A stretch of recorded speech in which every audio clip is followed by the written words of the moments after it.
Good evening, everyone. Thank you for coming. My name is Josh Greenberg. I'm the Associate Dean of Research in the Faculty of Public and Global Affairs.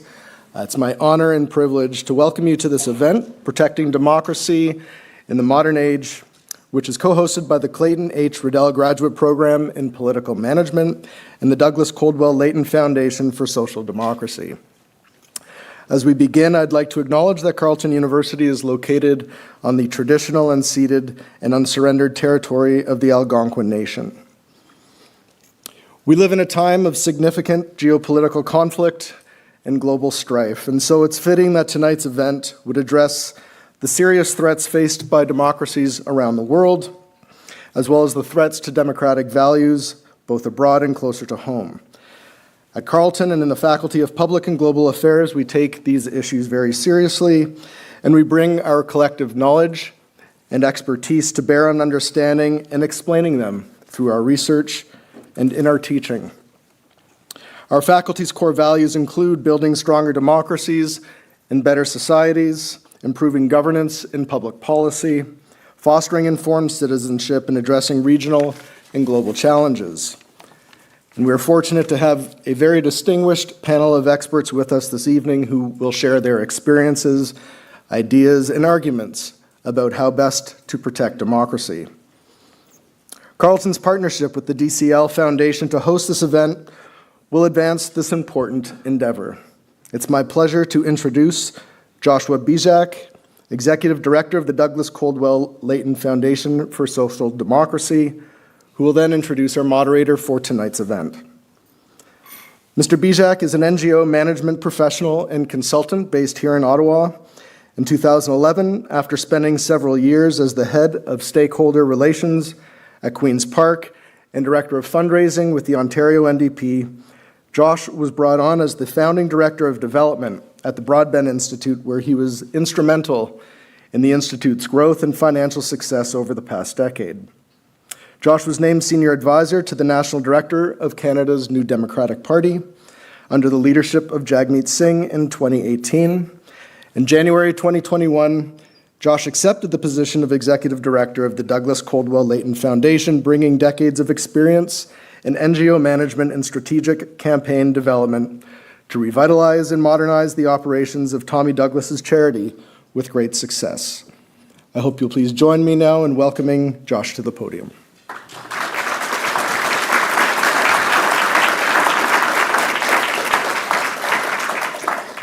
Thank you so much, Josh, for that very warm welcome and that beautiful introduction. It's so nice to be here with all of you. So good evening, friends. It's an absolute pleasure for myself to be here this evening in this really beautiful venue at Carleton University. So thank you for coming out of the cold and coming into this beautiful space and joining all of us for what will surely be a very engaging conversation. I'd also like to take a minute and say thank you to all of you who are joining us at home from across the country, online, watching our live stream. I hope you enjoy tonight's lecture.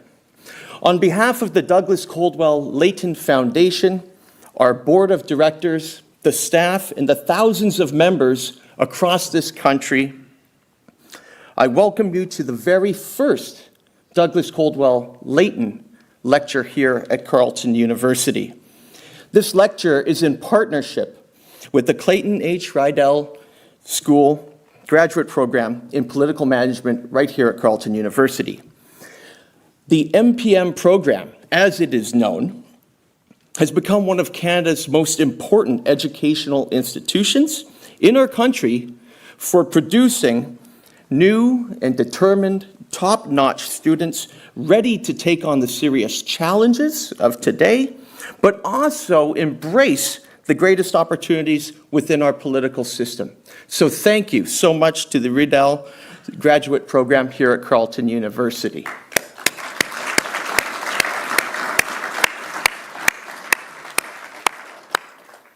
I would be remiss if I did not say thank you to Andre Turcotte, the current program director here with the MPM. Thank you so much for your partnership. I look forward to growing this relationship over the next number of years. Our intention is to make a success of tonight's event and be back here again next year. Also, too, a very special thanks to past MPM Director Jennifer Robson. This event would not have happened without you. It's thanks to your interest, it's thanks to your support, it's also thanks to your leadership that we are here tonight gathered together for such an interesting conversation. So thank you, and a round of applause for Jennifer.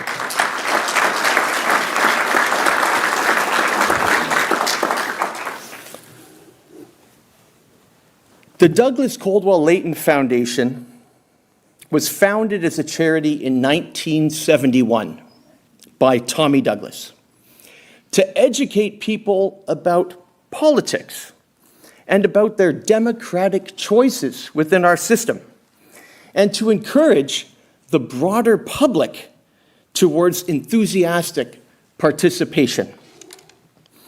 In 2021, a revitalization effort was undertaken to bring this charity to the full vision of what Tommy had for us. During this process, we uncovered the original letters patent from 1971, and I'm going to read some of that for you because I find it fascinating. It's those letters patent, all those many decades ago, that have guided my work and our staff's work and the board's work to bring this charity back to life. It says there expressly that the foundation was established to do this: to promote, encourage, and advance public education in connection with the science of government, civics, and other branches of political, social, and economic science, and to facilitate and to aid the development of such public education by commencing programs, research, conferences, symposiums, seminars, workshops, and public lectures. Truly, that is exactly what we're all doing here tonight. So thank you all for helping to fulfill Tommy Douglas's vision for his beloved charity. Our lecture this evening is the very last in our lecture series this year. This is the sixth and final lecture of the 2024 calendar year, which spans the country over a number of cities. They include our lectures at the University of Toronto, McGill University, the University of Victoria, Mount St. Vincent University in Halifax, and the University in Winnipeg. Next year, thanks to all of the excitement that these events are generating, we will expand this tour to include 2 more locations in 2 different cities, that being at the University of Alberta in Edmonton and the University of Regina, bringing the total number of events to 8 lecture events in 8 cities at 8 different universities, and I'm proud to be part of that growth. Tonight we're bringing you a really exciting topic, something very dear to my heart. I know it's at the core of many of the conversations happening around the kitchen table or in the office. With so much uncertainty in the world, with so much information at our fingertips that we need to disseminate, and an increasingly hyper-partisan political landscape, now is the time for us to consider some of the threats facing our democracy, the opportunities that we have in front of us, and how we can work together to protect our most important institutions. And not only that, but maintain the public's trust in those institutions. I'm looking very much forward to hearing from our amazing, very talented expert panel, a multi-partisan panel of speakers this evening. So thank you all for your participation tonight. So let's get things started. Without further ado, it's my honor to introduce your moderator this evening, Adrian Harewood. Adrian is a professor in Carleton's University of Journalism and Communication. He's the former anchor of CBC Ottawa News at 6 and guest host of the national programs on radio and television on CBC, and hosted Canadian Screen Award for Best Interviewer, and hosted the arts and programs on Bravo and PBS. My apologies, Adrian. In 2017, he was nominated for a Canadian Screen Award for Best Interviewer. In 2020, won the Canadian Screen Award for Best Local Anchor. He launched the Carleton Journalism School's first ever course focused on race and created the first course in Canada devoted to the study of the history of Black Canadian journalism. Please join me in welcoming to the stage our friend Adrian Harewood.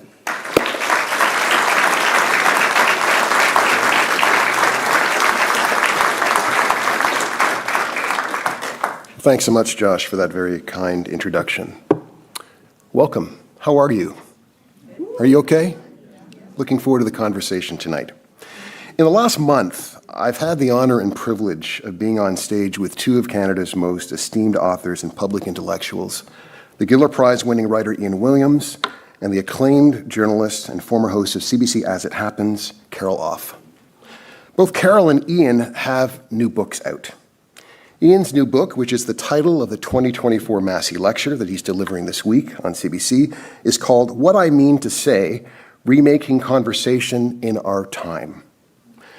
Carol's book is entitled At a Loss for Words, Conversation in the Age of Rage.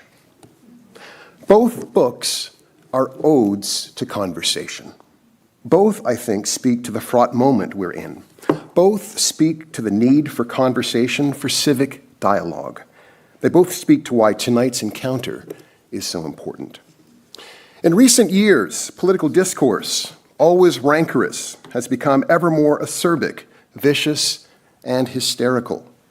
Elected officials are the targets of vile abuse and physical threats. Politicians play on prejudices, fears, and hatreds for political gain without conscience and with little regard for the larger consequences of doing so. The camaraderie that once existed across party lines seems increasingly to have disappeared. We seem to live in permanently entrenched opposing camps. We commune less.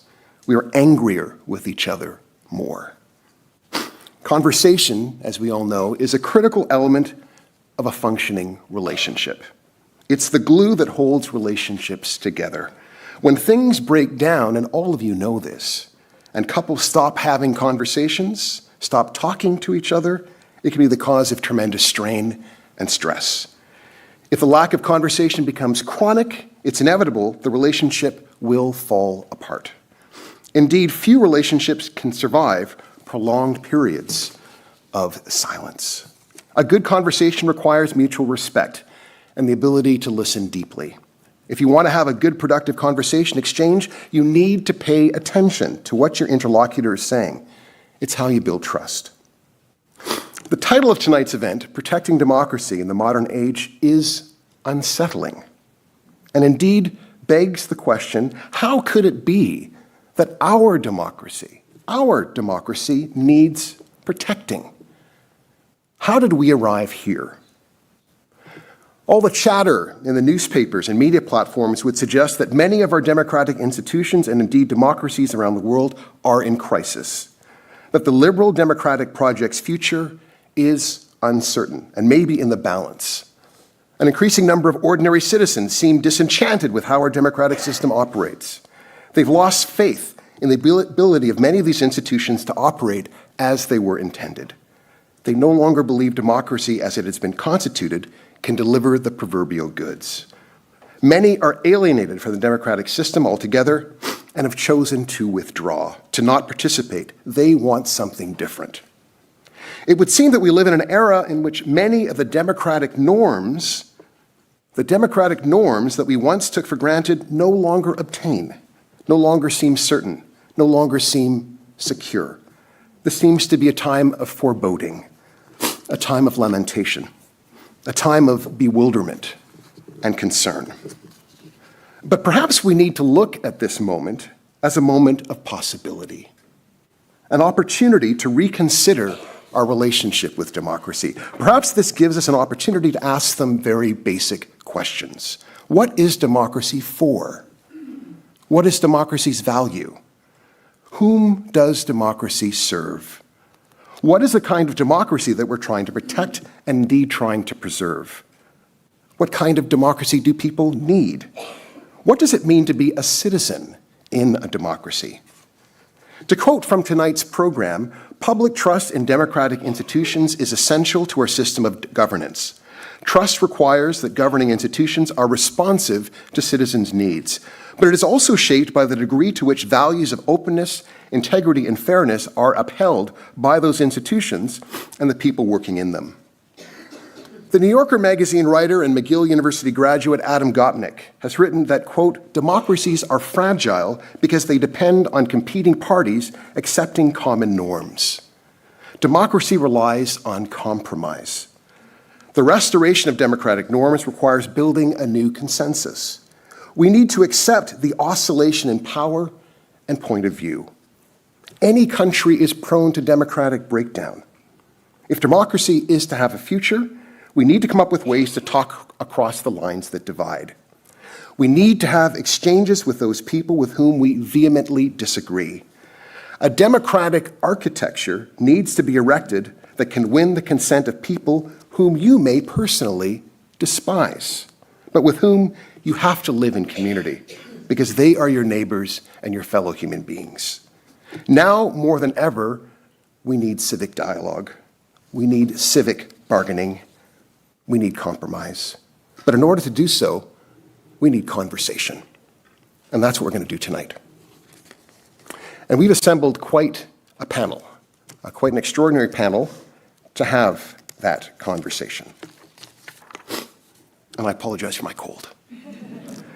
As Deputy Prime Minister of Canada and Premier of Quebec from 2003 to 2012, and with a public service career spanning almost 30 years, the Honourable Jean Charest is one of Canada's best-known political figures. Jean Charest was first elected to the House of Commons in 1984 when I was a boy in short pants, and at age 28 became Canada's youngest cabinet minister as Minister of State for Youth. In 1991, he was named Minister of the Environment and Minister of Consumer and Corporate Affairs and Registrar General and Deputy Prime Minister of Canada in 1993. He is today a partner at the Canadian firm Terrien Couture Jolicoeur, where he provides invaluable expertise to the firm's clients with his in-depth knowledge and experience with public policy, corporate Canada, and international matters. Jean Charest.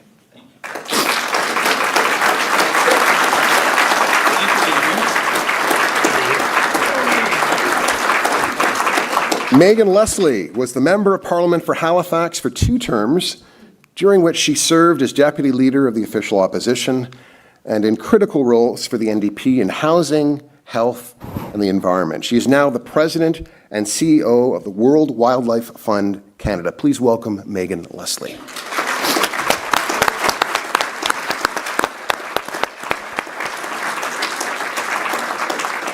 Maryam Monsef, founder and CEO of Onward, is an acclaimed international speaker, facilitator, and strategic advisor. A lifelong advocate for women's empowerment, she inspires audiences with practical tools to thrive in all aspects of life. As a former Minister for Women and Gender Equality, Maryam advanced transformative policies, earning recognition as a global influencer on gender equality by Apolitical. Balancing her professional achievements with motherhood, she's passionate about fostering a world where women and their families thrive. Please welcome Maryam Monsef.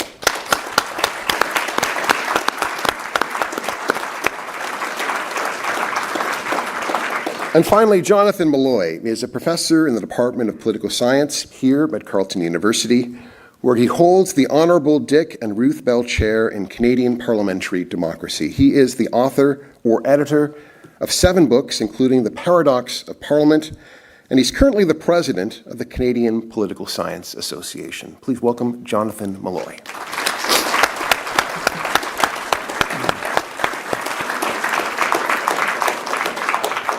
Okay. This is yours. So welcome to you all. I'm going to start in an unorthodox way, because I had my questions, but then some news happened today. And I wanted to pose a question to you based on that news, because the CBC is reporting that apparently the leader of the Conservative Party no longer wants his MPs to fraternize. Oh. No longer wants them to have relationships with folks in the other parties on the other Was side. that within their own party, or is it? There's no need to ask the question. Define fraternize. So Megan, I wanted to begin with you. Were you ever told not to fraternize with members of the other parties? Gosh, no. And actually, if I can share a story. So I was elected in 2008. 2011, the NDP became the official opposition. I was made the environment critic. Brand new Conservative MP, Michelle Rempel, became the parliamentary secretary to the Minister of Environment. And that meant that we were in committee together. We would be battling it out. And I went over to Michelle. She knows I'm going to tell this story. I went over to Michelle and I said, hey, welcome to the role. We're going to be working together a lot. So I'm going to do everything in my power to outsmart you, to outwit you, to undermine you, but I will never look you in the eye and lie to you. And she stuck out her hand and said, deal. And that's how we worked, and we developed a friendship because of that. And it was interesting because later on, Aaron Weary, who's also a fellow at the School of Political Management, journalist, he was working at Maclean's and he wanted to do a story on the two of us being friends. And we went to lunch with him and I said, Aaron, you are only doing this story because it's two ladies, and there aren't very many women in the House of Commons. So I basically accused him of sexism. And he said, Megan, your finance critic is Tom Mulcair, the finance minister is Jim Flaherty. Do you see them going out for beers? And I grew up thinking that politicians had these relationships, and I think in the past they did, where they talked to each other and they had great debates in the House, but then they go out for a drink afterwards. But my tenure as a parliamentarian from 2008 to 2015, I think that's the great shift. I don't know if you had those kinds of relationships in the House across party lines. I feel like there is a shift happening where maybe MPs don't even need to be told not to fraternize across party lines. I think it's just naturally happening, but I'm not there, so I don't. Joshua, when you first arrived as a young man in his 20s, Parliament Hill, did you fraternize with members of the Well, opposition? no, not a lot. We were elected in 1984. I came in a wave of change. It was a change election, you'll remember. And I think I was a good candidate. I was 26, but I defeated a very good incumbent Liberal MP, and I won because we had this wave of change. And I was pretty hyper-partisan, and so I'm going to simplify it. Everything the Liberals had done before us was all wrong. Anything we did was all right. And then we watched the Liberal opposition, who were made up of 40 MPs, tear us apart in the first 2 years. And it takes you a little moment to figure out that, if they survived the last election, there must be a reason for that. And through time, you realize in your contacts with other colleagues that they're human, they have the same preoccupations, we may not agree, but they're actually pretty good and interesting people. And so you grow that way. But I do think when you do start, there is a tendency to be hyper-partisan because politics is tribal in the honorable sense of the word. I'm not saying that. It is a tribe, and you work with your tribe of like-minded. And there's reasons for that. And by the way, we could go on. I think there's a great misunderstanding of what party politics is, of what a caucus is, of what a political line is, as though all of this is debilitating. The media don't help us understand why the political system is organized the way it is. But when it's done right, it works well. Can you tell us, though, how, maybe one relationship in which you were working across those party lines? Can you kind of... I had Paul Martin as a critic. He was my environment critic in the House of Commons. By the way, we had a very funny episode in question period because we were briefed on question period and told we were answering too many questions. giving material to our adversaries, and brief said, you don't have to answer A and B. If it's a technical answer, even better. So one day Paul gets up, asked me a question about Knox Vox, and I had a note. I don't know a lot about this, and read all the technical things and sat down. Well, Rooney's sitting in front of me, and he turns around and said, that was really good. I said, yeah. He said, yeah, I didn't understand an effing thing. So, but with Paul, I want to share a very story that I had an experience I had with Paul. We go to Rio to the Earth Summit. Paul is a critic. He's with us.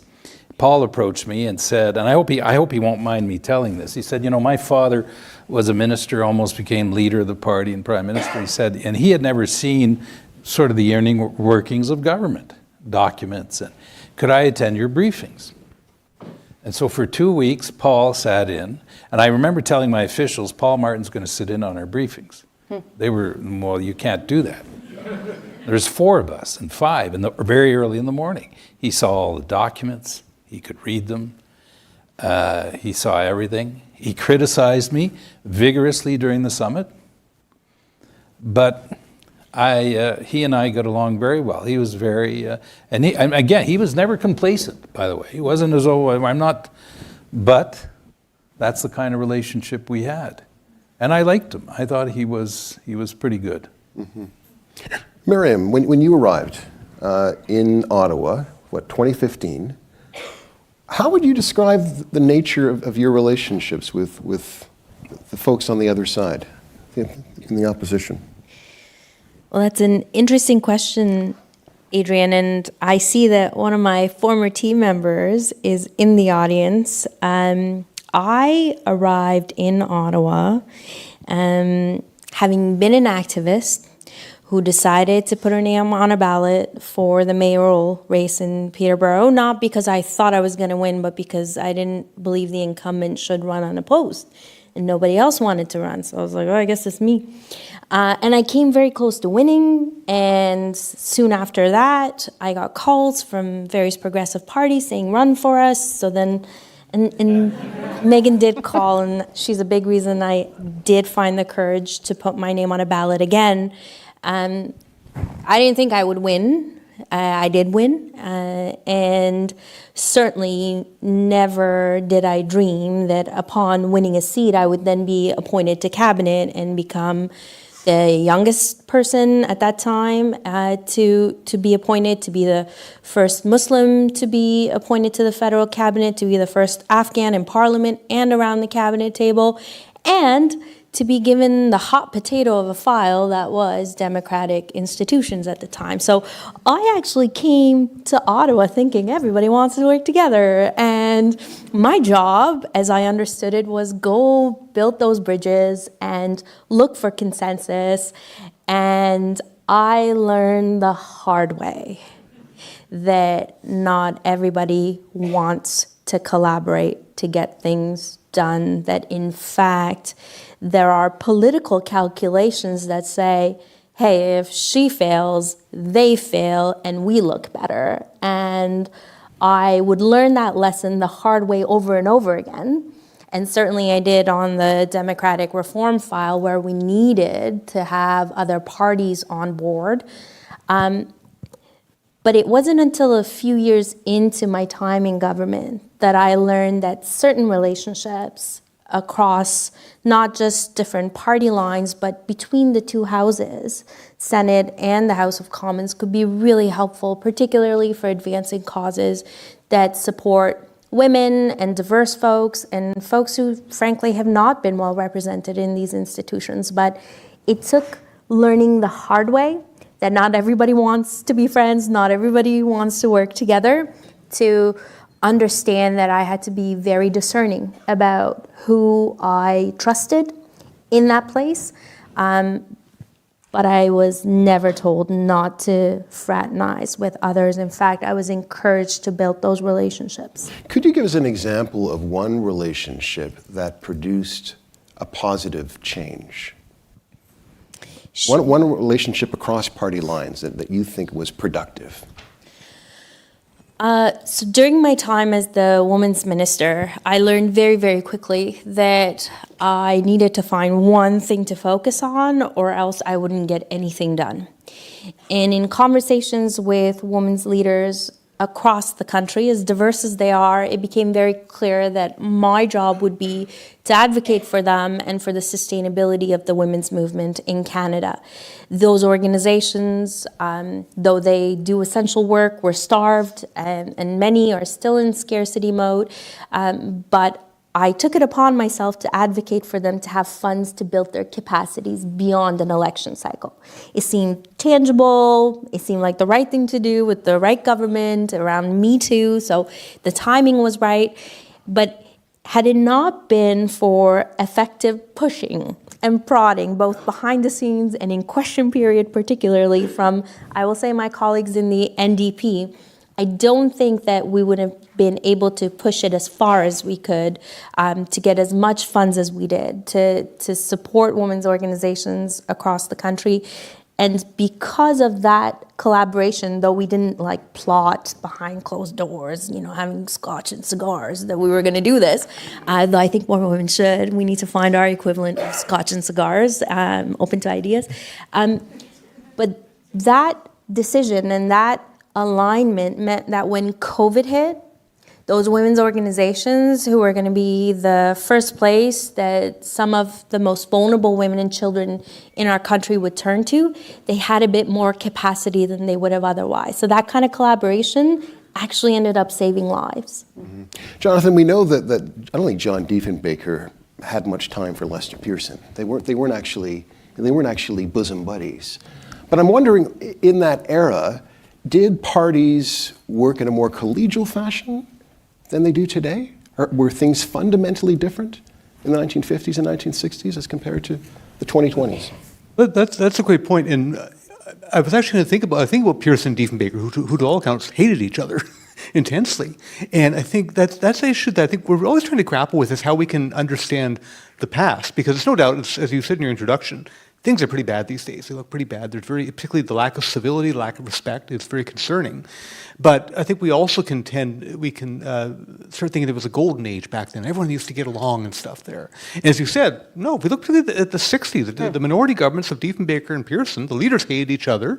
Parliament was a pretty raucous place. It's hard, it'd be nice to figure out some way of measuring that through data and stuff, but no one's figured out how to do that. But we look at the accounts of the time, and there was a great deal of personal bitterness. The Parliament was definitely a very raucous place, and there were very big divisions in the country in the 60s. Some of them we have today, some are different things. So, looking back, saying, "Oh, it used to be so much better," I think is a bit too rosy. And I think things probably got better. So some things are cyclical, some things are there. So, as you said, things are pretty bad these days, but it wasn't necessarily that they were always really good before either. We have to avoid that rosy thinking. And another point I was made, Mary mentioned sort of scotch and cigars. I always think when we think about parliamentarians used to get along more. They used to sort of, spend more time together and stuff. Well, they were all older white guys who probably did get together into scotch and cigars. And as we have a more diverse parliament that reflects the country more accurately, you're going to have a greater variety of people, more sorts of different people and things. And frankly, you're going to have to work harder to figure out how do people with differing values, backgrounds, and identities work more together. So again, I think we can get a little rosy looking at the past sometimes, is said there. I think when we think about today's problems, we shouldn't sort of think, oh, it was better now. We have to think how to solve the problems today, as opposed to how do we get back to some other golden time? Because I'm not sure there was a golden time. There goes my thesis.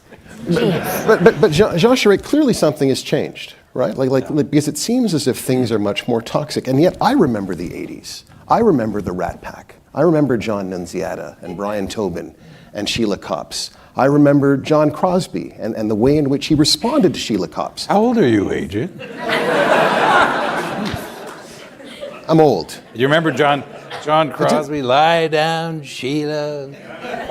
Drink the tequila and let me love you again. Right. And then we'd have a week of controversy. But you were there. Yep. You were there, and you were in Parliament at that moment. So what has changed? What's different? Well, 2 words: social media. Yeah. That's the easy answer, and it is social media. I think, just to say the obvious.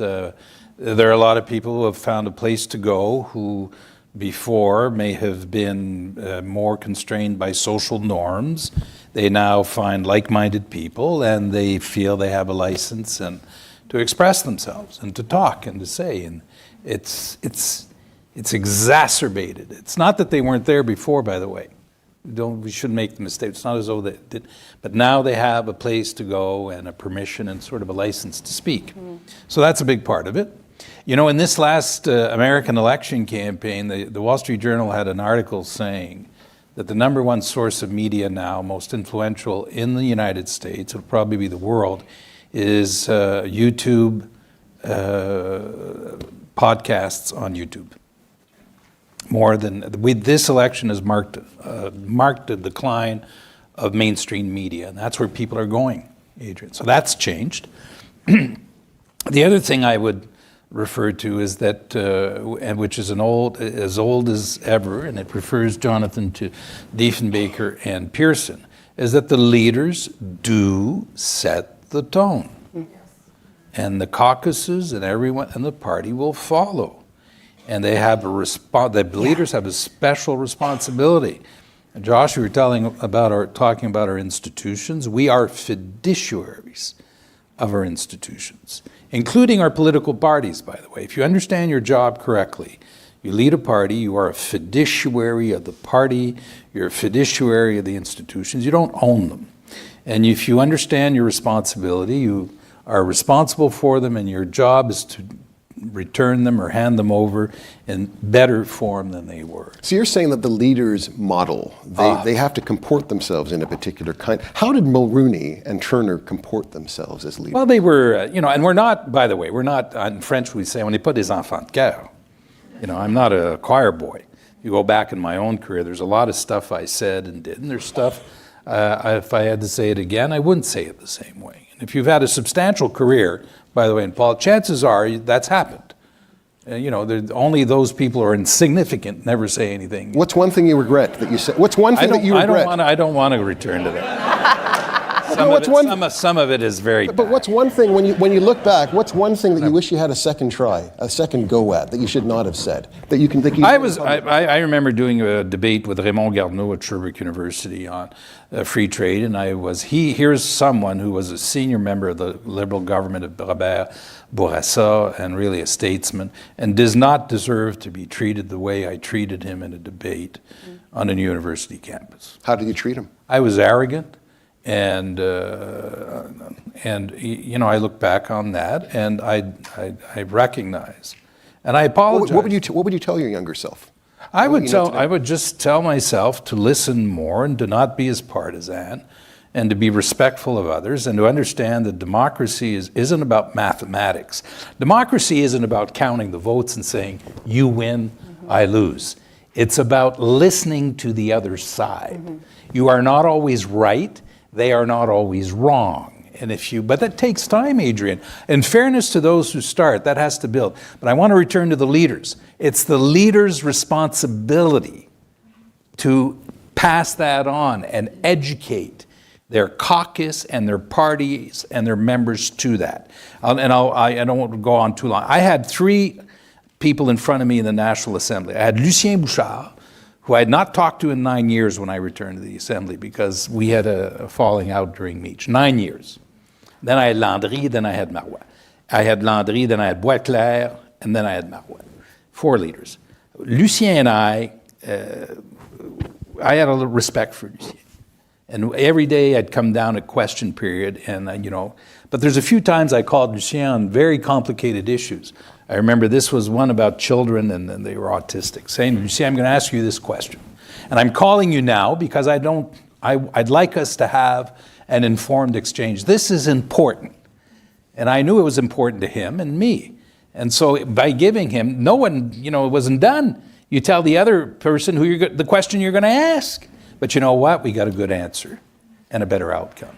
Then with Landry despised me and I despised him. And it took us a long while and when he left, but it's only when he passed away that we had a conversation. Friends said to us, you should talk. And we weren't able to because he was sick, and we both cried.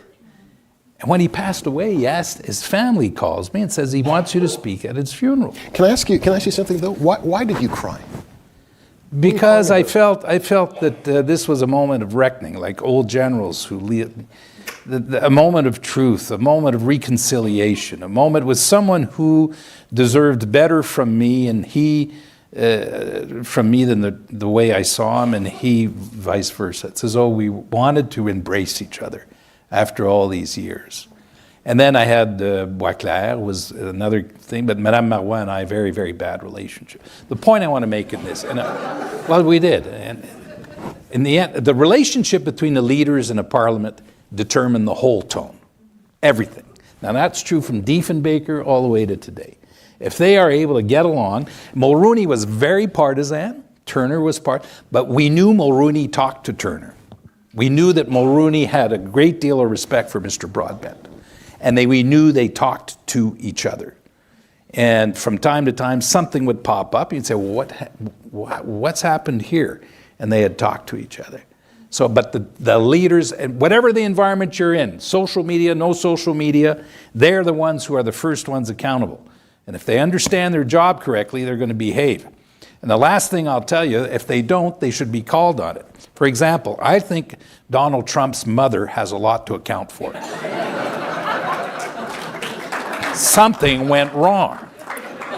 My sense, it's more the father. Well,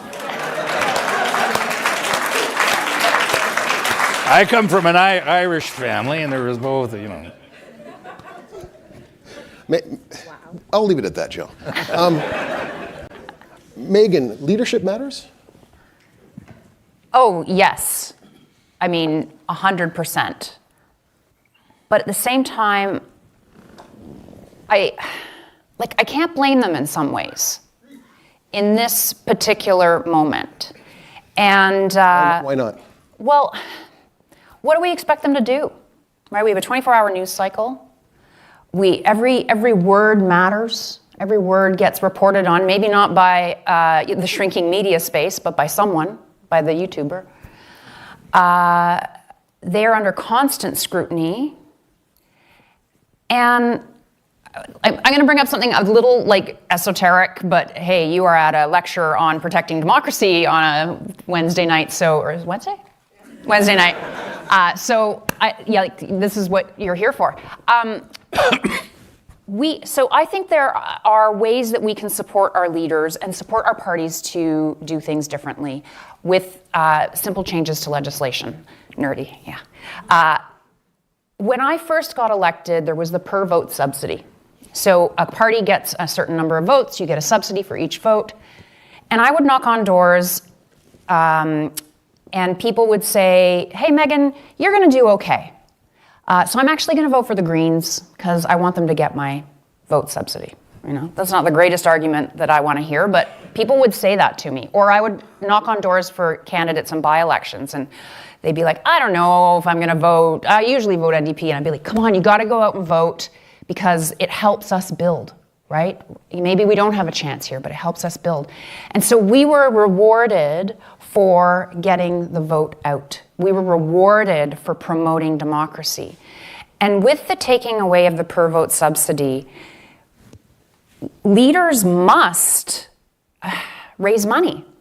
And how do you raise money? You rage farm. And all parties do it. I get emails from my own party and I'm like, oh yeah, I see what's going on there, because it's what brings money in. And it helps to not get people to vote. It helps to suppress the vote. Now, I don't think that having a per vote subsidy is the solution to the crisis of democracy globally, right? There are big forces at play. But I think even a small piece like that can just promote what you talked about in the beginning, conversation, connecting with people, discussing ideas, where we would, as political parties, be responsible for getting people out to vote and contributing to democracy, even with just one ballot. So I think leaders are in a tough role. And I don't like what they're doing and the tone that they're setting all the time. But sometimes, I like to think I would do things differently, but I think it would be hard not to fall into the rage farming because we've got to raise money. We got to differentiate ourselves. We got let people know what we're about or why those guys are bad. But Maryam, don't citizens have a right, or that they have reason to be cynical, right? They have reason to no longer have faith in politicians because politicians lie to them. Right? Politicians tell them that they're going to engage in democratic reform, and they don't follow through. But that's a problem, isn't it? All right, gloves are off. But that's a problem, is it not? It's a problem, particularly with young people, when young people buy into the system, thinking that something's going to happen, and then the rug is pulled out from under them. Yes. Let me open a door then to something that you spoke about that really I do want to just for a moment bring us into this room for all that is not going well with Canadian democracy, with all that needs to be improved. Let's just take a step back and recognize that the very fact that we're having this conversation, that we can come together and see a conversation like this happen between folks of different political backgrounds is in fact a sign of a healthy democracy. We've had elections in Canada in various provinces where there's been a peaceful transition of power. That is an indicator of a healthy democracy. We have the ability to vote independently, and we can expect also, by the way, another healthy transition of power to happen. We still have a public broadcaster, and none of us But for how long? That's up to us. That's up to us. And none of us are fearing for our lives or our livelihoods should we say something that is not correct or appropriate in criticizing any political actor. We can speak freely without fear of persecution. That is a sign of a healthy democracy. That someone like me who comes to Canada as a refugee can put her name on a ballot is a sign of a healthy democracy. That does not mean that there isn't plenty of room for improvement, but if we view the world and our democracy as, oh, it's broken, that becomes in some ways a self-fulfilling prophecy. And I encourage you, and I do this every time. I spoke with a room of Afghan women and girls a few days ago. And these were part of a group that was evacuated in 2021. And they were supposed to be doctors and politicians and journalists and lawyers and judges. And then overnight, a group of thugs, terrorists, walked into the Capitol and undid decades of work by the international communities and toppled Afghans themselves. A democratically elected government. We don't live in a place like that. So I put that out there. Now, to your question around politicians disappoint people, yes, we are not perfect. As Jean said, for me too, if I could go back, there are things that I would do differently. And I think particularly post-pandemic, every Canadian has every right to be angry, to feel hurt, to feel all sorts of disappointment and resentment. As Canadians, we don't talk about the horrible things we go through. And I think we're all carrying some sort of PTSD from that time when all our freedoms were taken away and we didn't have the answers and we didn't know what was going to happen. And at a time when we needed to hug our loved ones the most, this cruel virus meant that we actually had to keep away from them. And other people made decisions for us. Politicians made decisions for us, and sometimes inconsistent with their own behavior. So I acknowledge that. I wish if I could go back to my time as the Minister for Democratic Institutions, where, by the way, on day 29, I did change the way we appoint senators. We have, for the first time, parity in the Senate. We have equal number of women. We have more racial diversity than we ever had, and the appointments are no longer partisan. Anybody in this room, 35 and up, can apply to become a senator. If I could go back to that time, I would have invested in the organizations whose job it is to enhance democratic literacy and action in our country. Because those very same leaders who we spoke about, who for whatever reason are rewarded for bad behavior, for the wrong tone, for the toxicity that we feel, if enough people get on the phone and say, cut it out, instead of rewarding that behavior, say with dollars or with clicks, those very same leaders will cut it out. We'll come up with a different way. And I think that's what I wish I could go back to and do differently, is empower citizens with the knowledge and the tools needed to be able to push leaders to do the right thing. Because there is a way. As an MP, if I got 12 calls about the same issue and was urged to reconsider, I would seriously start reconsidering. If leaders start getting, if the leader of the Conservative Party between now and tomorrow receives a wave of calls that says, what do you mean your MPs can't talk to MPs across the aisle? That's not the right way of doing business in this country. Or cut it out with the toxic partisan crap, there would likely be a change in direction. If I could go back to that time, I would have invested more in democratic organizations that are working to enhance people's literacy and teach them how to get things done. Maryam, I do want to get to Jonathan, but I wanted to ask one other question, of you, because... Is it going to be as nice as your last one? No, it is, because you more than anyone on this stage understand what it means when a democratic space disappears, right? Like, you've seen that in your homeland of Afghanistan. So you, more than maybe perhaps anyone here, appreciates what democracy means.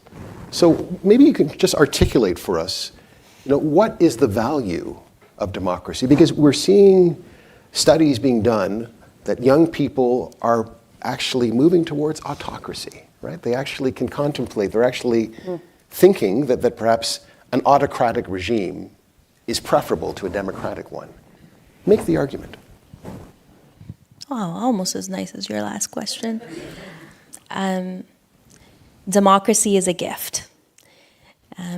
Is the simplest way that I could describe it. Democracy is a gift. And as you said in your opening remarks, it's fragile.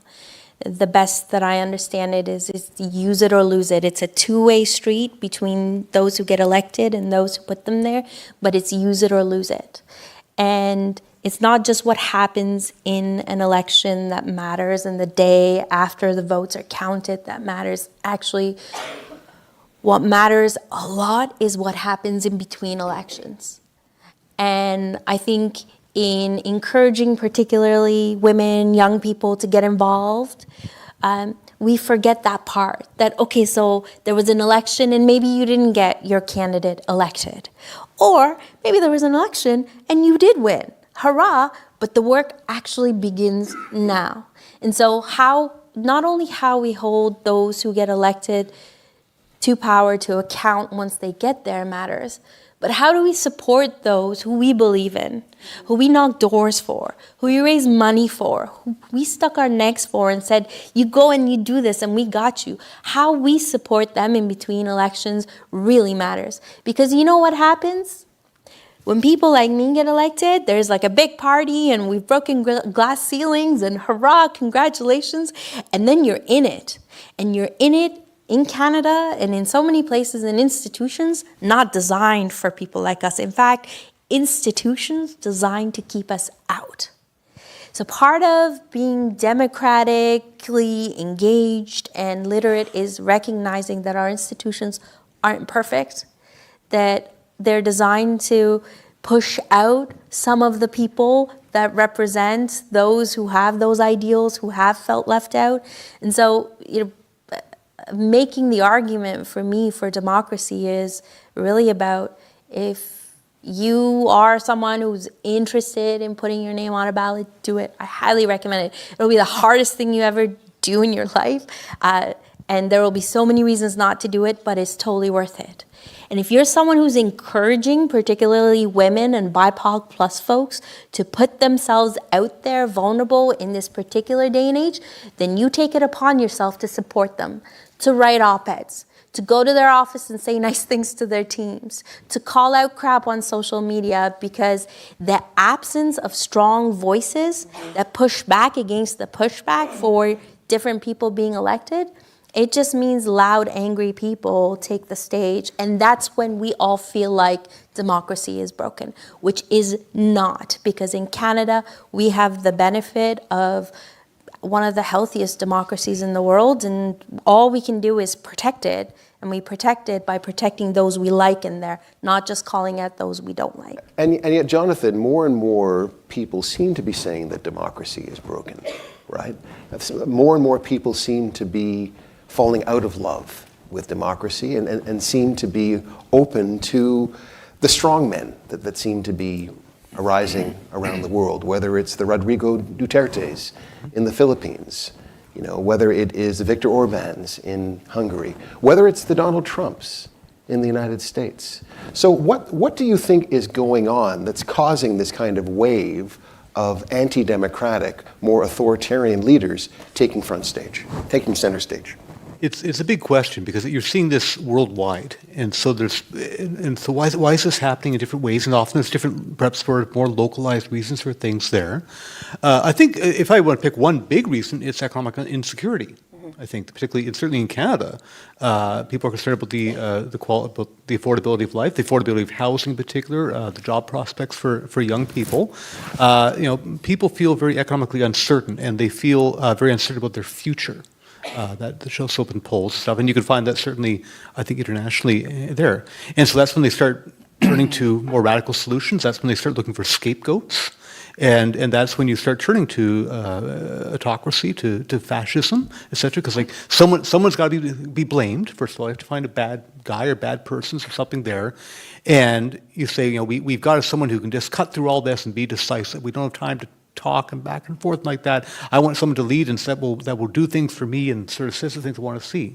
And we saw that, that was really what the 1930s was about. And people, of course, make parallels to Donald Trump and the rise of Hitler. And they're not exactly the same, but there's a very similar sense in the 1930s. And not just, you can set aside Hitler and look in the 1930s, even in Canada and elsewhere. People were turning towards some pretty radical political ideas. And I think economic insecurity was a key aspect of it. Not the only reason, I think, but a key aspect.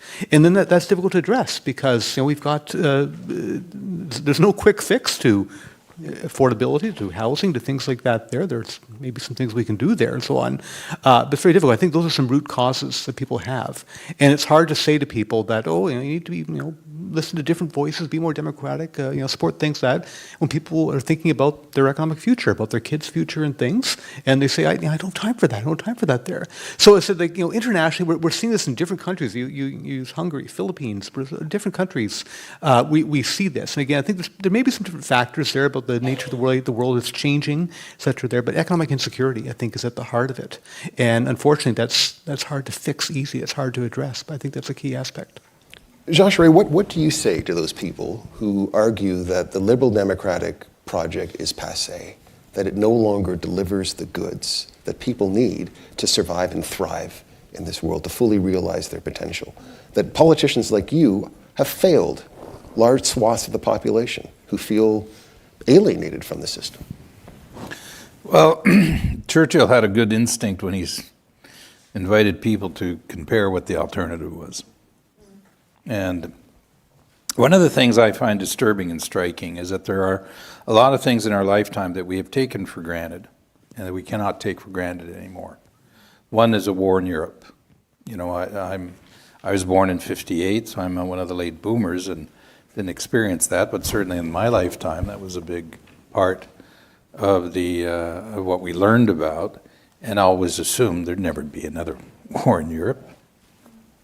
A war in Europe. We had a war in the 90s, right in the Balkans. Well, we had several wars after that, yes, but not of the same, I would say, potential for spreading. Mm-hmm. And then, who would have thought 10 years ago we'd be debating the future of democracy in the United States? And it's a real issue. And then bring it to us. Who are we to think that Canada's eternal? The country will always be there. I'm worried about that. I think we take for granted our country.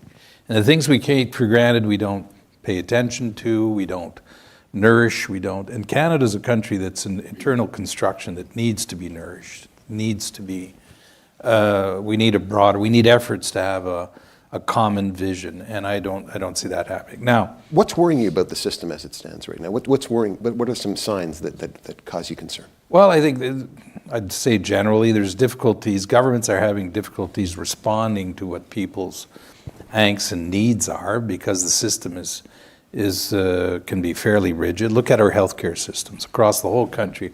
Our healthcare system's not working. But there is no, Adrian, I've been very disappointed that at the federal level, there's no leadership to engage in a discussion on how do we fix this. And the provinces. I think in Canada, we have a very good federal system of government. And I've experienced it on both sides, the sharing of power. But it's as though we lost the operating manual, for God's sakes. You know, and since when the federal government says, no, I'd never want to convene a Fed-Prov meeting because I don't want to have a discussion, because if we do, the provinces will ask for money and they'll complain. I mean, it's all so childish. We live in a country where we need to engage with each other, and I think they see governments that are not engaging on the issues that... Now, let me share an experience with you, and I did this leadership race for the Conservative Party, and I was struck by one thing. There's a number of people out there, and this is true in the United States, who feel the system is not working for them. But there is a higher and higher number of people who actually feel that it isn't just that the system's not working for them, the system is against them, and it's stacked against them. And the answer is blow it up. And that's what the autocrats are saying. Blow the thing up. With no thought of this makes you feel good for a few days. It's like saying these crazy things from time. It makes you feel good, right? But then, you know what? There's a day after. So that's what we see. And I think a lot of us, and I'm among them, have not seen that. I don't think, for example, in 2016, we vastly underestimated the number of Americans who suffered deeply during the economic recession. They lost their homes, they lost their livelihoods, they lost their self-esteem. They lost their self-esteem. And Trump, either by accident, I think it was more accident by design, recognized them. He was the one to say to them, you exist. I know you exist. And it's the first responsibility to say to people, recognize them, and then say, I will speak on your behalf. And you'll remember the very sad episode of Madame Clinton saying, talking about deplorables. And they returned to this in this campaign. So there's a sense out there of people want to be recognized. They want to be respected. And we're not, for some reason, we're not just able to grab onto that. We're not helped by social media, by the way. I'm not blaming, you just can't blame the leaders who emphasize that. You're right, Megan. I mean, the sense of rage. What does an opposition leader do every day when he comes down? I used to do that when I was in opposition. You have to come down every day completely in a rage over something. Yeah. Why? It's very difficult. But can I ask you why? But can I ask you why do you feel you have to act that way? Well, because you have to hold the government accountable about something they did wrong, and that's expressed in a way of saying, I'm unhappy with what you're doing. And it's fine that that be done, Adrian. It's just that people have to understand how that system works. At the end, your job isn't just about that. For example, how many people remember that the opposition is part of government? It is a part of government, with a specific role of holding the government accountable. That political parties are extremely important because they defend a line of philosophy of thought, and the confrontation of these ideas is from which will jaillir, will emerge the solutions. That's what they're designed to do. Do you think we need more civics? Do you think people need to understand this? Well, we need people. Where people are crossing the line, and I've experienced this, is being disrespectful, being what I'm concerned of is this new culture of saying anything. and getting away because you can lie, or saying, to anyone, you're a crook and you're a liar, and the next day say, well, it's all politics. But you were disrespectful. Like it's a game. But you were disrespectful. So what do you want? No, Adrian. What do you want? What do you want? You were disrespectful with Mr. Garneau. Whoa. With Mr. Garneau. Yes, that happened once. Okay. I'm just following what you said. Maybe there was a few other times. What needs to change? What needs to? Do we need legislation? Like what needs to change inside, for example, Parliament to change the behavior? Well, the leaders, I think, have I'm returning to that. I think the leaders have the ultimate responsibility. And the Garneau example is a good example. I was disrespectful, but I recognized it after, and I apologized for that. But I wasn't disrespectful on that. I made a point of trying and to be respectful towards other people because it's the way I wanted to be treated, and I think I was respectful. But it is not unusual in the fog of battle that you're going because you believe in things. You believe in them very hard. That's why you run. Mm-hmm. So you believe in them in your core, and when you fight for it, you're out there. And so from time to time, yes, you will, and we have to accept that. It's just that it can't be the rule. It can't be the way you always behave, for God's sakes. You have to have, and people, I'll give you a reverse example. In 2008, 400th anniversary of Quebec City, we have l'Ordre National du Québec, which is our equivalent of l'Ordre of the Order of Canada. Well, the past premiers of Quebec had never received it. So I did a ceremony, and we gave them all l'Ordre National du Québec. The number of people still to this day who come up to me and say, that was so great. That was fantastic. They loved the idea of us being in the same room and getting along. When Mr. Mulroney passed away, I did two major interviews with Lucien Bouchard. Radcan, several times after that, French, told us, they had so many messages of people who said, we thought you hated each other. And to see us on the same, so there is an audience for that. There is an appetite for those who will rise. Only you have to put that on the menu and offer it to them. Mm-hmm. I think, though, when you talk about this, absolutely, I feel it in my heart. You and I are both lawyers, and we have this, we're taught that you have your arguments, and then you're human beings afterwards, right? But you do what you need to do to get your advantage your client. And so yes, I want to go in the House of Commons and I want to rage and I want to prove my point. But I think about if we blow things up, but for positive change, not blow things up so we can then have autocracy or something. Let's look at the physical structure of the House of Commons, where there is government and opposing them, staring at them as opposition, and they are 2 sword lengths apart so they can be beaten back by the sergeant at arms if things get too crazy. And I think about other models that exist where, in Nunavut, there are no parties. I love being a part of a political party. I love it. But can we think about a place where that doesn't exist? Can we think about a circle? Can we think about alternating parties? But you actually have to sit beside someone from another party. Can we think about how we do this differently? With civics, yes, we need more civics. But can we think about civics differently? Because when I learned it in school, it was like, democracy is sacred and you must vote once you're old enough. Well, yeah, and... Yes, and, during the U.S. election, progressives were talking about whether or not they were going to vote for Harris, and it was sort of, maybe we wouldn't because we don't agree with everything that she says. And there was a great activist group, I can't remember which one, they did this wonderful video that just crystallized what I've been thinking about.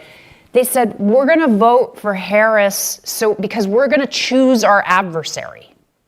We want to choose who we're going to fight against for the rights that we are trying to fight so hard for. It's like, yes, see, you got to vote, and that's not it. You don't go, oh, okay, there you go. We voted, and you're in charge. No, we have to be a part of our democracy. And you're right, and the other's wrong. because you voted. Can I add Yeah. just, if you talk to parliamentarians, chances are, and they talk about relationships in a parliamentary environment, a lot of the time what they'll tell you is that the best, most productive relationships are in Ottawa, you'd say in committee, in Quebec, en commission parlementaire. That's where the work gets done. But interestingly enough, that's the work where the table is round or U-shaped, and where they are seated at the same table and they are dedicated to, and their relationships are closer. So it is happening, Adrian. It's just that it's not happening at all the places it should be happening. Mm-hmm. Megan, I wanted to return to you because the title of our session tonight is called Protecting Democracy in the Modern Age. And yet there's some communities in this country who say democracy has never protected us. Yeah. Right? Democracy, they're indigenous nations, communities that will say democracy has failed us for hundreds of years. And you're saying that you want to protect and preserve this rotten system. So what exactly are you protecting and preserving, Megan Leslie? Yeah. I don't know, Adrian. I mean, like I'm not, we've all been held up here as being experts. I am not somebody who has deeply studied democracy. I'm somebody who has participated in it, somebody who's been elected and had a different experience than a lot of Canadians in engaging with democracy. It's what we have. I think it's important. I don't think it's static. I think it can evolve. I think maybe we think about it being static and we are afraid for it to evolve. But why wouldn't we? Why wouldn't we sit back and think critically about what we have and how it needs to change? Whether it is, my little pet idea of per vote subsidy, or whether it is democratic reform, or whether it's what we have.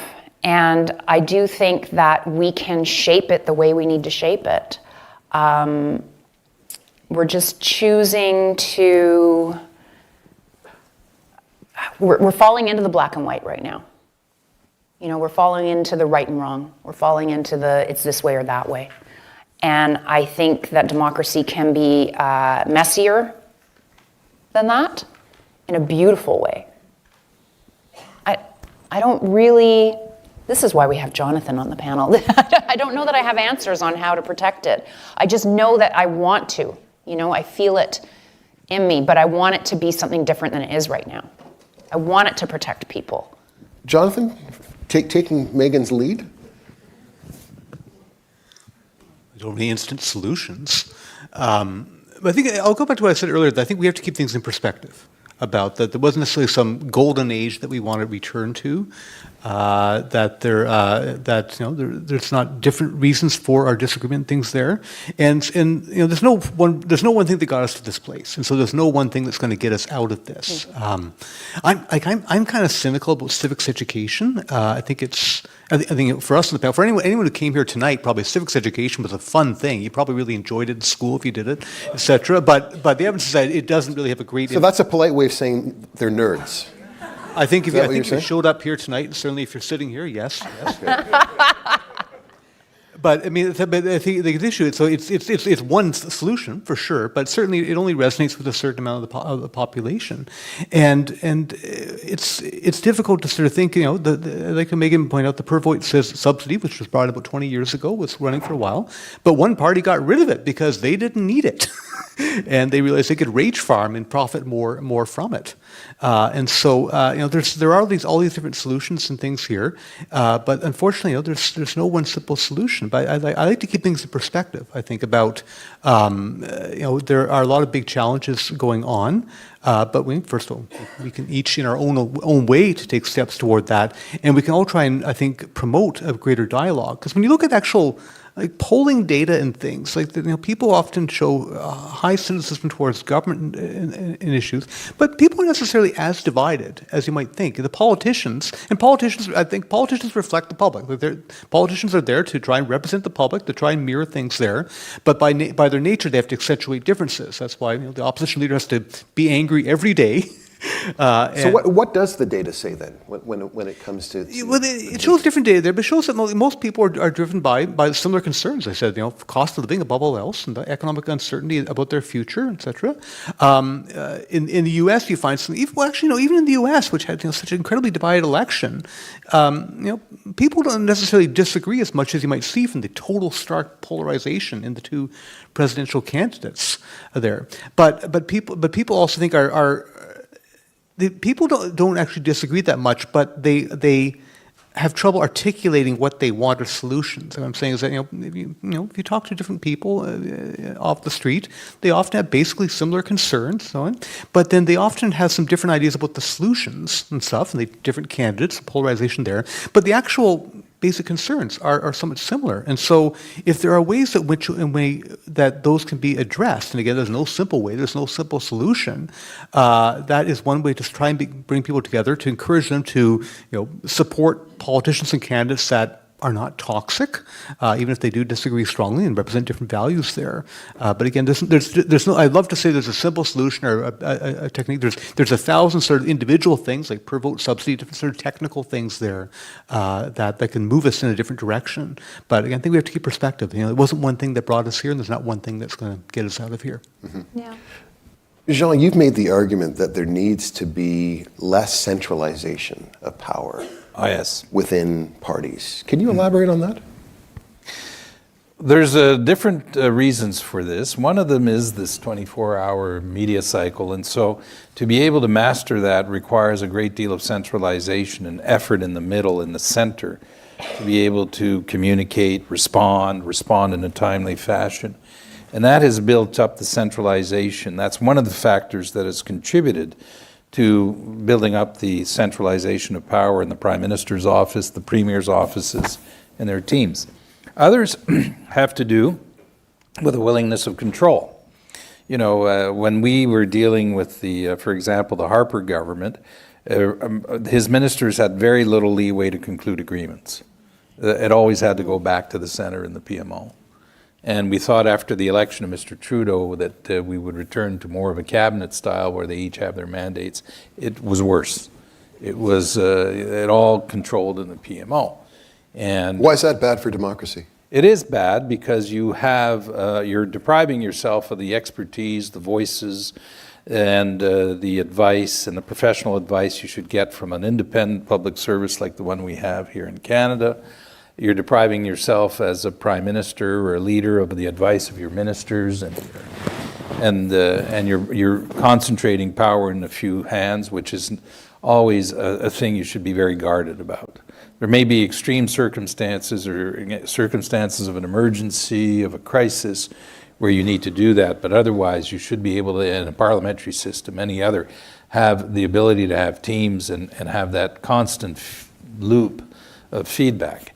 And so we had made recommendations in 2015 out of the Public Policy Forum. There was a group of us that was formed. And among the recommendations, for example, that still could apply today, the House, and this is done in the House of Commons in Great Britain, the chairs of committees are named by the Prime Minister's office. I mean, the Prime Minister in our system, premiers, they control all the levers.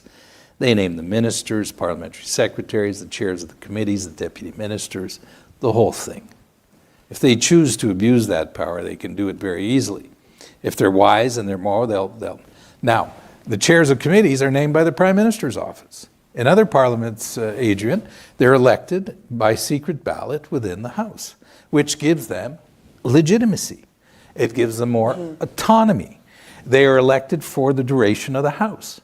So it's not the Prime Minister who pulls them in or out, or gives them instructions on how to deal with it. And you've seen this in every parliament.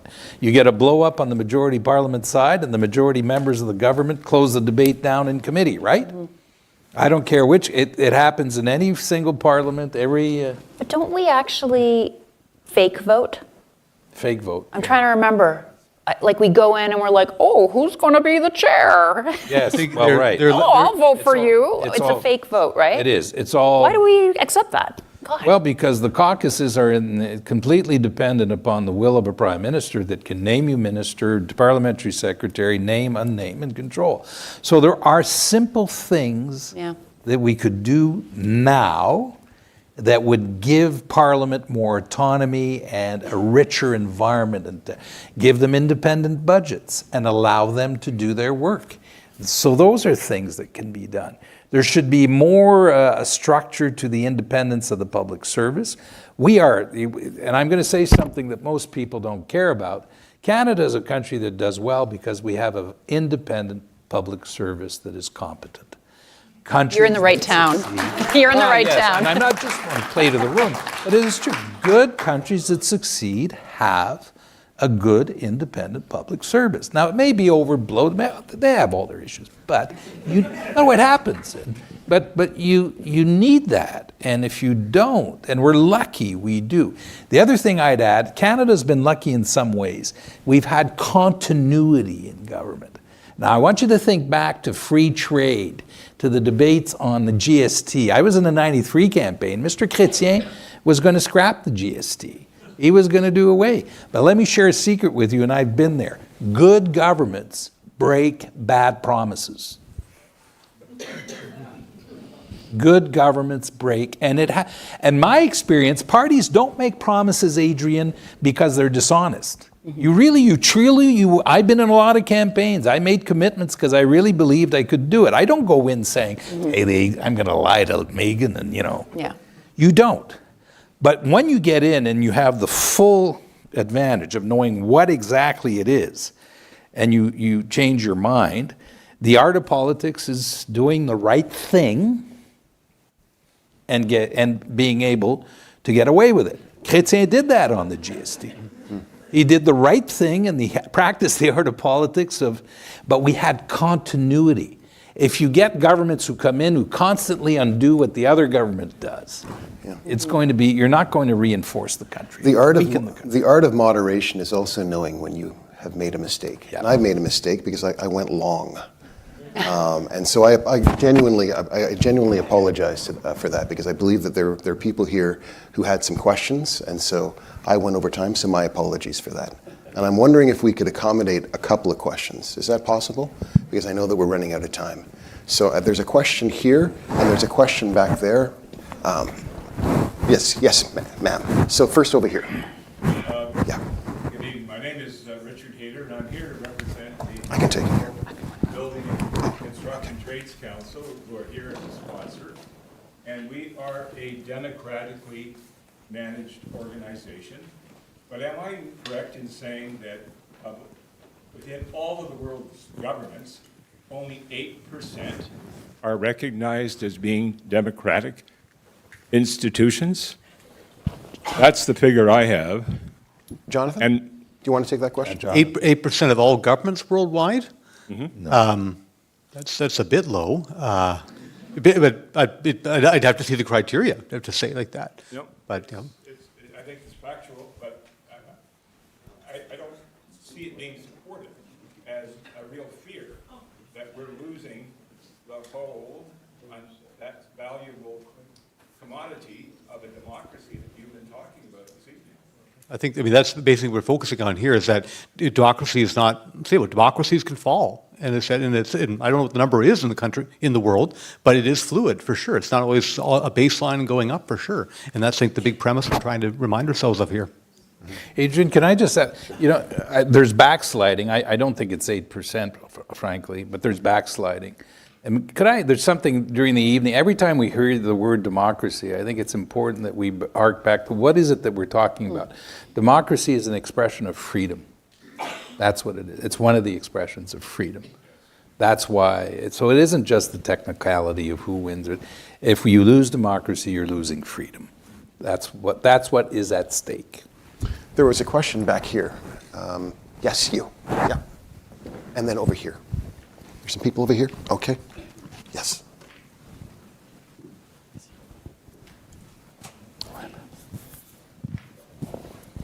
Thank you for the opportunity to ask a question. I am a graduate student here at Carleton and was previously at the University of Calgary. And so all panelists spoke about the need for increased and improved civic education. My question is, with the cuts that we're seeing to education across the country, specifically at the post-secondary education level, how would you propose that we improve this civic education when education is being cut? Maryam, do you want to take that? What's your name? Riley. Thanks, Riley. A free resource for all of us in Canada is the Canadian Association of Former Parliamentarians.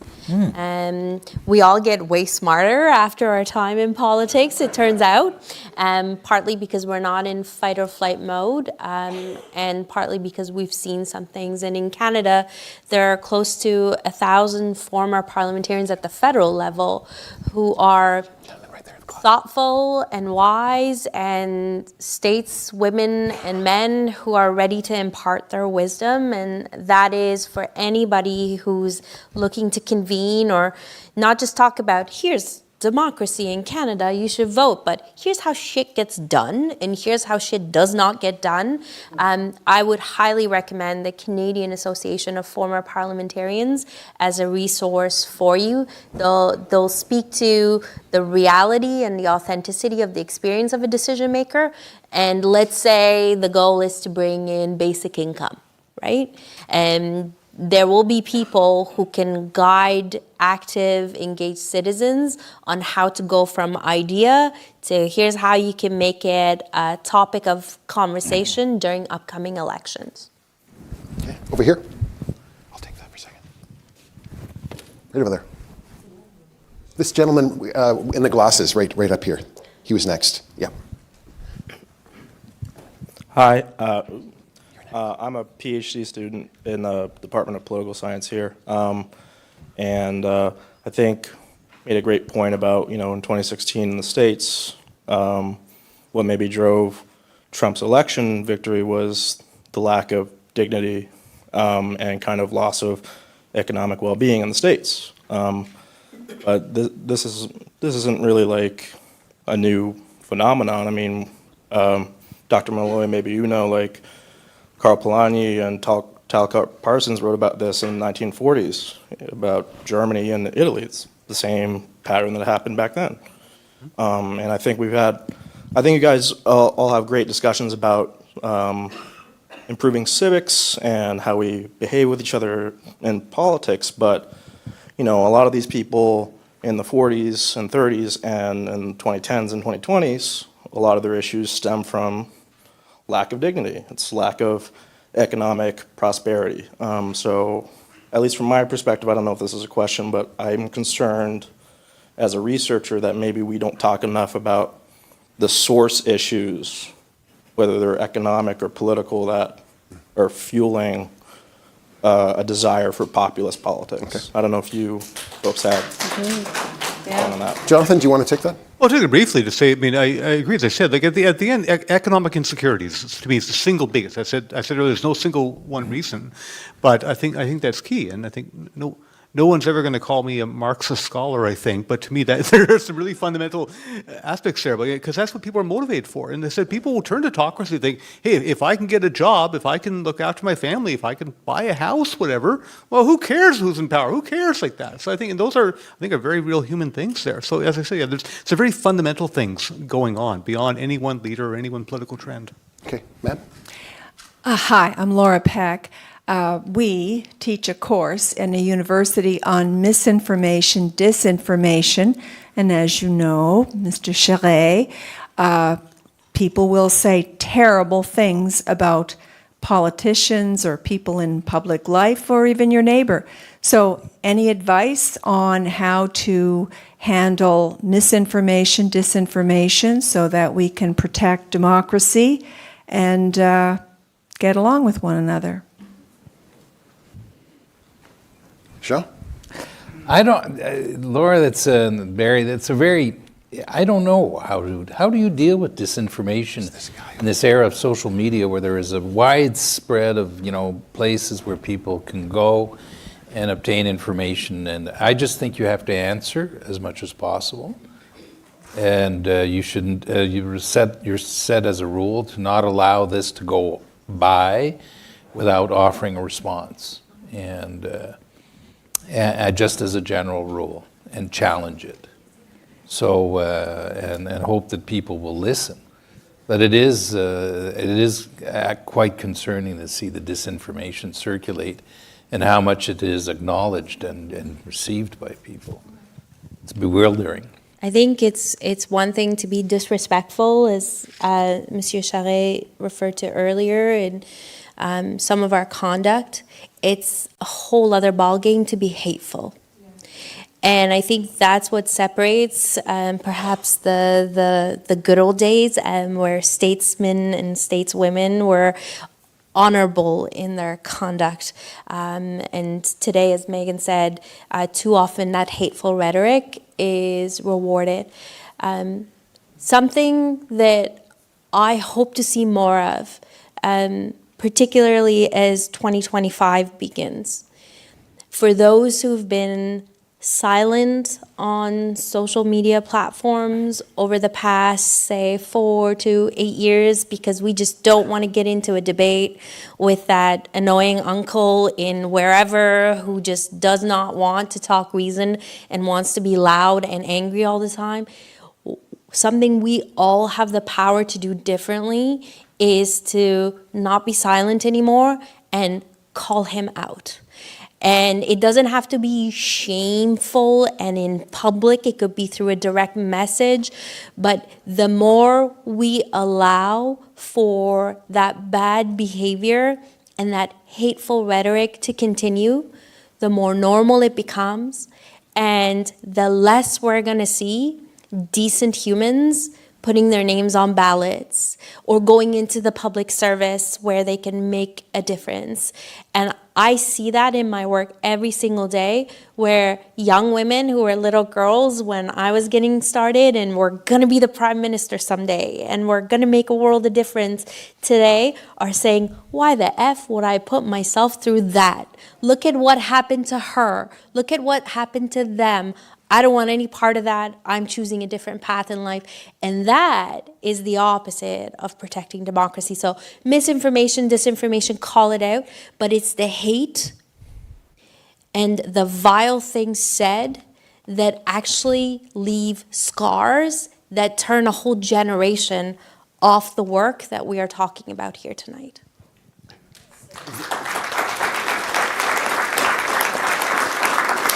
Very, very quickly, and unfortunately, we've come to the end of this, part of the evening. We're going to be having a reception. But Megan, you have been out of the game for a while. But it was always evident by the way in which you carried yourself as an MP that you loved being in politics. I think that this was something that you really adored. You enjoyed it. Make the case as to why people should be involved. Why they should be involved, why they should run? Why they should run, possibly. One, there's 338 members of parliament. They don't have a lot of power. They have very particular power. They can vote on legislation. They can move motions in the House. Most of us in this room don't have that power.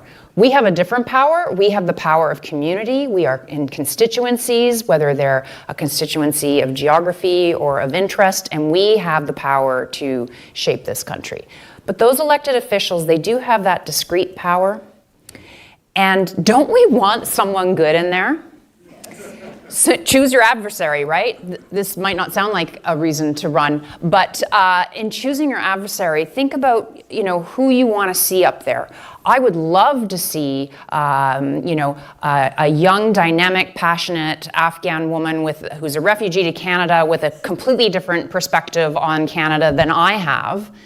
Wouldn't that be exciting to support someone like that to run? What if it is you? What if the person I'm describing is you? It's an incredible thing to go there and bring the voice of your community and do the best that you can to uphold this precious democracy that we have. To be a part of your community and bring that voice is an incredible thing. It is such a gift. If you want to run, give me a call. Regardless of party, I think we need more good people to run so that the rest of us can applaud you, can support you, can work on your campaigns, can door knock for you. Please think about it. On that note of passion and possibility, aspiration, I just want to thank this extraordinary panel. Jean Charest, Megan Leslie, Maryam Monsef, and Jonathan Malloy. Thank you.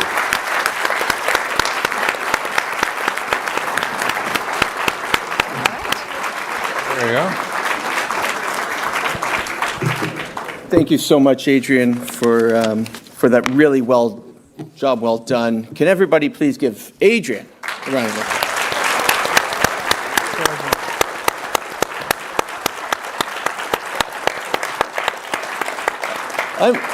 I'm really shocked at how quickly the time went. That was super fun. So thank you all for being here.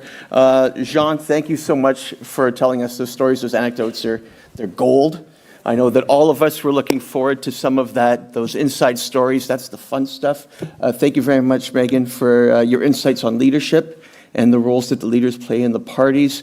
Certainly to Maryam, thank you so much. Your insights as a refugee from Afghanistan on our democracy makes us appreciate that much more.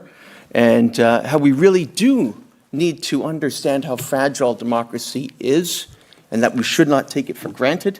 And Jonathan, thank you so much for your knowledge and wisdom.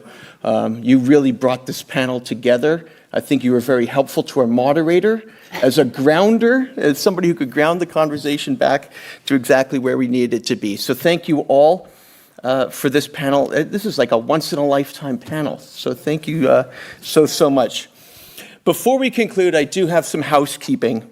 And I've got some people to thank, but I'd like to start by obviously thanking Carleton University, the staff and the faculty here, everyone in the Clayton H. Rydell Graduate Program for Political Management. Thank you for being our partner this evening. I am looking forward to working with you for many years to come. I'd now like to thank our event sponsors. If it weren't for them, this event would not take place. Our lecture series at 6 different universities across the country would not have taken place. Tonight's event was brought to you by the Public Service Alliance of Canada, the PSAC, the International Union of Operating Engineers, Local 793, Goldblatt Partners, LLP, the Ontario English Catholic Teachers Association, as well as the Ontario Building and Construction Trades Council of Ontario. And lastly, the ironworkers. Thank you, 721, thank you so much, and the Ironworkers District Council of Ontario, thank you. I'd also like, let's give a round of applause to those event sponsors.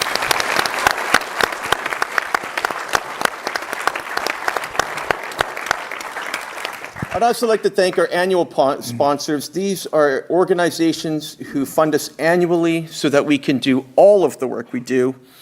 Start with the United Steelworkers of Canada, the United Food and Commercial Workers, the Professional Institute of the Public Service of Canada, AMAPSIO, the Elementary Teachers Federation of Ontario, and the Canadian Teachers Federation. So a round of applause for our annual sponsors.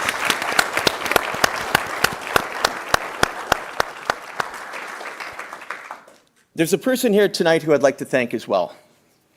They have been my anchor over the last 2 years, and I've had an incredible time working with them. If it wasn't for their hard work, this event would not have happened. They are, in fact, a graduate of the MPM program, a testament to the quality of individual that comes through this school. And so I'd like you to join me in thanking our Director of Stakeholder Relations, Emily Scott, for her tremendous work over the past 2 years.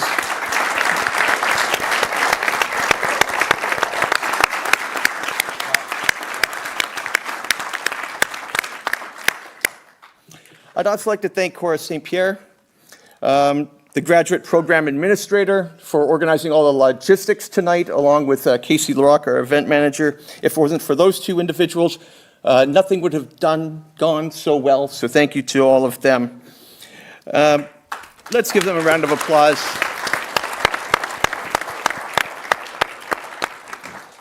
I'm not going to keep you from your food and drinks because we've got a lot of food and drinks. Please join us. If you liked what you saw tonight, I encourage you to visit our website. This program tonight was excellent, and we have a library of other lectures from across the country for you to watch, for you to download. Visit our website, check them out, get involved. We've got a whole bunch of events. We've got specific research programs that we're doing. We have reports. It's all accessible. It's all free. Please make good use of it. That's why this is a charity, to do this work for all of you, for the good of all of us. So if you've enjoyed this time tonight, please visit the website. I hope you will join us for conversation, some networking, some delicious food, and really cold drinks. So please, we'll be meeting downstairs in the atrium for a reception. That's it from us. Thank you all tonight. Josh, can I just say thank you to you and your organization and the foundation and the university and everyone in this room. I've had the opportunity in my lifetime to meet each of these individuals at an event somewhere. I do remember most of them, but I recognize each one of them as very honorable people, and you lead a very honorable organization. So I wanted to say thank you, and that's why we're here.